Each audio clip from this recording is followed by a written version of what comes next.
The freezing waters of Lake Michigan swallowed me whole as Marcus shoved me backward in anger. Surfacing with a gasp, the last thing I expected was him diving in after me, eyes intense, saying, "I can't do this anymore, Ryan. Come away with me." My heart hammered against my ribs while the cold lake pulled at my clothes. Marcus's hands found my shoulders, steadying me as waves lapped around us.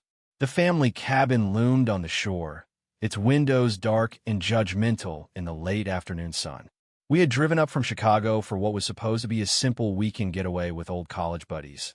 But everything had exploded an hour earlier when Marcus caught me on the phone with my mother, promising her I would finally settle down with a nice girl. His face had twisted, voice rising until he pushed me right off the dock. Now here we were, soaked to the bone, and those words hung between us like the mist rising off the water. "What are you talking about?" I sputtered, coughing lake water. My sneakers sank into the muddy bottom as I tried to find solid ground. Marcus was only inches away, his dark skin glistening under the bright sky, curls plastered to his forehead. We had been best friends since freshman year at the University of Wisconsin, inseparable through late-night study sessions, road trips, and every awkward family holiday I dragged him to. He knew my conservative parents in Appleton expected grandchildren and a white picket life. He knew I dated girls in public to keep the peace. But he had never looked at me like this. "I'm done pretending," he said, voice low but steady. "I love you, Ryan. Not as a friend. I've loved you for years. Let's stop hiding. Move in with me, build something real. Marry me someday if you want. Just come away with me." His proposal hit harder than the fall. The word marry echoed in my head while sunlight sparkled on the lake, turning the moment almost beautiful. My chest tightened with a mix of terror and something warmer I had buried deep. I had felt it too in quiet moments, stolen glances, but admitting it meant shattering the life I had scripted for everyone else. We waded to shore in silence, dripping on the wooden dock. My phone buzzed in my wet pocket, probably my mother again. Marcus grabbed my hand for a second, squeezing once before letting go. "Think about it. I'll wait." Back inside the cabin, I changed into dry clothes while my mind raced. The other guys were out on the boat, none the wiser. By the time we packed the car for the drive back to Chicago, the sun was setting in a blaze of orange and pink. Marcus drove, radio low, giving me space. Every mile marker felt like a countdown to the decision that would rewrite my entire world. I stared out the window at the passing fields, heart pounding with the weight of what he had offered and what it would cost. That night in my Lincoln Park apartment, I couldn't sleep. The proposal replayed on loop. Marcus lived only 10 blocks away in a bright loft with city views. We had shared so many dinners, laughs, and secrets there. But telling my family, facing the church crowd back home, the thought made my stomach twist. Still, when my phone lit up with his text, "You okay?" I smiled for the first time in hours. Maybe this soaked, shocking afternoon was the push I needed. Maybe facing who I was didn't have to drown me. Word count, 998. Morning light streamed through my apartment blinds as I stared at the coffee maker. Marcus's words from the lake refused to fade. I poured a mug and sat at the kitchen island, replaying every moment of our friendship in new light. Freshman year, he had defended me when a roommate made homophobic jokes. Junior year, we camped in the Dells and stayed up talking until sunrise about dreams. He always listened, never judged. I had convinced myself those warm feelings were just brotherhood. Now the truth stared back. I loved him too. Work at the marketing firm downtown felt surreal. My desk faced the river, and I spent the morning staring at campaign mock-ups instead of finishing them. My coworker Lisa noticed. "You look like you saw a ghost, Ryan. Everything good with the family trip?" I forced a laugh and said the usual, that my parents were pushing the marriage question again. She nodded sympathetically, unaware how close to home she had struck. At lunch, I walked the riverwalk alone, phone in hand. Marcus had texted twice, casual check-ins that carried deeper meaning now. I typed back, still processing. "Dinner tonight." His reply came instantly, "My place. I'll cook." The afternoon dragged with meetings about client rebrands. Every time someone mentioned family values in a pitch, my skin crawled. I remembered Thanksgiving 2 years ago when my father grilled me about dating. Find a good Christian girl, son. Settle down before you're 30. Marcus had sat beside me at the table, playing the supportive best friend while I nodded along. Back then I thought I was protecting everyone. Now the lie felt suffocating. By evening I stood outside Marcus's building, nerves buzzing. He opened the door in a simple gray shirt, smile soft. The loft smelled of garlic and herbs. We ate pasta at the counter, conversation light at first. Then he set his fork down. I meant every word yesterday. I'm not asking you to shout it from rooftops tomorrow. Just stop hiding from yourself. His eyes held mine, patient and kind. I told him about the phone call with my mom, the pressure, the guilt that had kept me silent for years. He listened without interrupting, then reached across and covered my hand. You don't have to choose between them and us, but you do have to choose you. We talked late into the night, mapping out small steps. A weekend away, just the two of us. Maybe telling one trusted friend. The fears still sat heavy in my chest, but his steady presence made it lighter. When I left around midnight, he kissed my forehead at the door. The simple touch sent warmth through me that no girl's kiss ever had. Walking home under Chicago's glowing streetlights, I felt the first crack in the wall I had built. The lake had soaked my clothes, but Marcus's proposal was soaking into my soul, changing everything slowly, surely. I slept better than I had in years, dreaming of open roads and honest futures. Yet, deep down, I knew the real storm was still coming. Word count, 1002. The next week blurred between work deadlines and stolen moments with Marcus. We grabbed coffee near the office, fingers brushing under the table. Each touch felt electric and terrifying. At home, I practiced the words in the mirror, Mom, Dad, I'm gay. They never came out loud. Then my sister Emily called from Appleton. Mom says you're dodging her calls about the church picnic. You bringing anyone? Her tone was light, but the question carried expectation. I mumbled something about being busy and hung up, guilt twisting tighter. Marcus suggested we tell my college buddy Jake first. Jake lived in Wicker Park and had always been the easygoing one. We met at a rooftop bar on Friday, city lights sparkling below. After 2 beers, Marcus gave me the nod. My voice shook as I said it. Jake, there's something I need you to know. Marcus and we're together. Like really together. Jake's laugh died when he saw my face. He stared between us, then back at his drink. You're serious?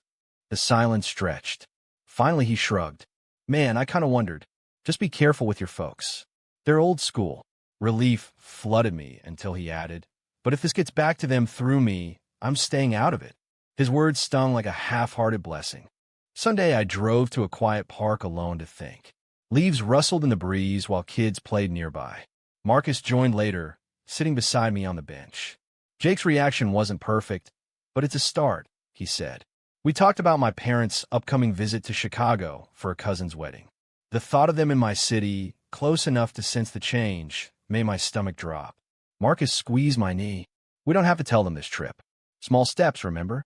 His patience was a lifeline, yet part of me wondered if small steps would ever be enough. That night we cooked together in his loft again. Laughter came easier, and for a few hours the outside world faded. When he pulled me into a gentle hug at the sink, I let myself lean in. The warmth of his chest against mine felt right in a way nothing else ever had. But as I drove home, my mother's text arrived. Can't wait to see you next month. Bringing that nice girl from church. The screen blurred. The proposal at the lake had opened a door, but every step forward now carried the risk of slamming others shut. Friendship with Jake felt strained already. Family loomed larger. Still, Marcus's words echoed. Come away with me. I whispered them to the empty car, testing how they felt on my tongue. They felt like freedom. They felt like fear. Both were true. Word count, 997. My parents arrived in Chicago the first week of October, suitcases and expectations in tow. Mom hugged me tight, at O'Hare, smelling of the same lavender soap she had used since I was a kid. Dad clapped my shoulder. Looking good, son. Ready for that wedding. The cousin's ceremony was at a downtown hotel, and I had booked him a room nearby. Marcus stayed away as planned, but his absence felt like a missing limb. The rehearsal dinner crackled with tension I alone could feel. Aunt Linda asked about my love life, and Mom jumped in with stories of the girl from youth group. I smiled through it, stomach in knots. Later in my apartment, Mom noticed the second toothbrush in the bathroom. "New roommate?" she asked innocently. I lied and said it belonged to a friend crashing sometimes. The half-truth burned. That night, I met Marcus in secret at a quiet diner on the south side. Over burgers, he listened while I vented. Almost told him today, I admitted. His hand found mine under the table. "When you're ready." Not a second sooner. The wedding itself was beautiful, but I spent the reception dodging questions and watching my parents beam at every straight couple on the dance floor. Marcus texted encouragement from his loft. By the time my parents left 2 days later, relief mixed with exhaustion. Dad's final words at the airport lingered. "Make us proud, Ryan." Back home, I called Marcus, voice cracking. "I can't keep living like this." He came over immediately. We sat on my couch for hours, talking through worst-case scenarios. What if they cut me off? What if the firm found out and clients pulled away? Each fear felt heavier than the lake water had. The breaking point came midweek when Jake called. "Dude, your mom friended me on Facebook. Asked if I knew any nice girls for you." I didn't say anything, but this is getting messy. His warning pushed me over the edge. That evening, Marcus and I argued for the first time since the lake. "I'm scared too," he said, voice tight. "But hiding is killing you." Tears stung my eyes. For the first time, I admitted out loud that his proposal had saved me and terrified me in equal measure. We didn't solve anything, but when he left, I felt a shift. Small steps were no longer enough. The identity crisis that began with a shove into cold water had grown into a full storm inside me. I stood at my window overlooking the city lights and whispered the words I had practiced. "I'm gay." They didn't drown me. They lifted something. Tomorrow I would take the next step, whatever the cost. Word count, 1001. Thanksgiving approached like a freight train. My family expected me home in Appleton, and Marcus offered to come along as just a friend. I refused. The drive north alone gave me too much time to rehearse speeches that dissolved into panic at every mile marker. When I pulled into my parents' driveway, the familiar white house looked smaller somehow. Mom greeted me with pie and questions. Dad wanted to watch the game. Emily pulled me aside in the kitchen. "You seem different. Everything okay?" Her concern cracked my resolve. After dinner, I asked her to walk with me around the block. Under streetlights, I told her, "I'm gay, Em, and I'm in love with Marcus." She stopped walking. Tears filled her eyes, but she hugged me. "I love you. Always. But, Dad, this might break him." The next morning, I sat my parents down after breakfast. The words tumbled out in a rush. Mom's face paled. Dad's fists clenched on the table. "This is a phase," he said first. Then louder, "We raised you right. Church, values, everything." Mom cried quietly. The rejection hit like ice water all over again. They asked me to leave early. The drive back to Chicago blurred with tears. Marcus met me in my apartment, arms open. I collapsed against him, the weight of family disapproval crushing. "They need time," he whispered. But time felt like another lie I had told myself for years. Work became a minefield when rumors started after Jake accidentally liked an old photo of Marcus and me on social media. My boss pulled me aside for a vague talk about professional image. I kept my head down, but inside the crisis peaked. One night, I told Marcus I needed space to figure out if I could survive the fallout. He didn't argue, just nodded with pain in his eyes. The week without him felt endless.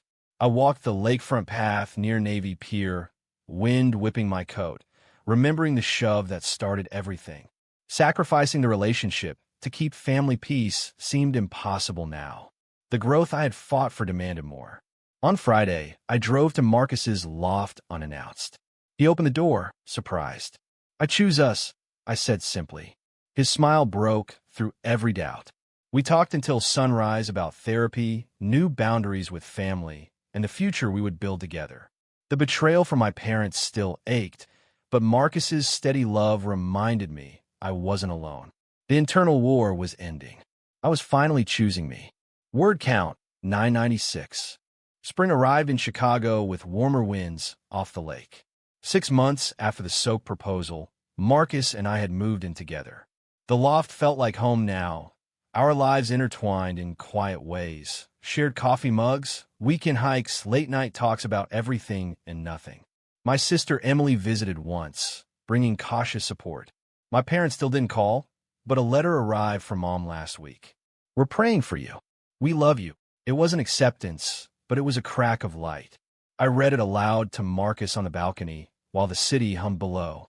At work, I had come out to my team in a comm meeting. Some reactions surprised me with kindness. Others stayed distant. Clients didn't flee. Life kept moving. The biggest test came when Marcus suggested we visit my parents together for Easter. I agreed. The drive north felt different this time. No more hiding. When we pulled up, Dad stood on the porch, arms crossed. Mom waited inside with coffee. The conversation was awkward, tears flowed, but no one slammed doors. Dad even shook Marcus's hand at the end. "Take care of my son," he said gruffly. It wasn't perfect, but it was progress. On the way home, Marcus took my hand across the console. "You did it," he said softly. Back in the city, we walked the same Lake Michigan shore where everything began. Sunlight danced on the water, bright and hopeful. I turned to him, heart full. "Thank you for pushing me that day." Literally. We laughed, then kissed right there on the dock. No fear. The romantic moment felt like the happy ending I never believed I deserved. Friends gathered for a small housewarming the next weekend. Jake showed up with an apology and a six-pack. Life had new colors now. The journey from denial through crisis to this peaceful acceptance had reshaped me. Family bonds stretched but didn't break. Love had won without demanding total destruction. Standing on our balcony months later, watching the skyline glow, I realized the proposal that started with a shove into cold water had led me to the warmest place I had ever known. True growth came from the hardest choices. True or false? Family approval is more important than living your truth?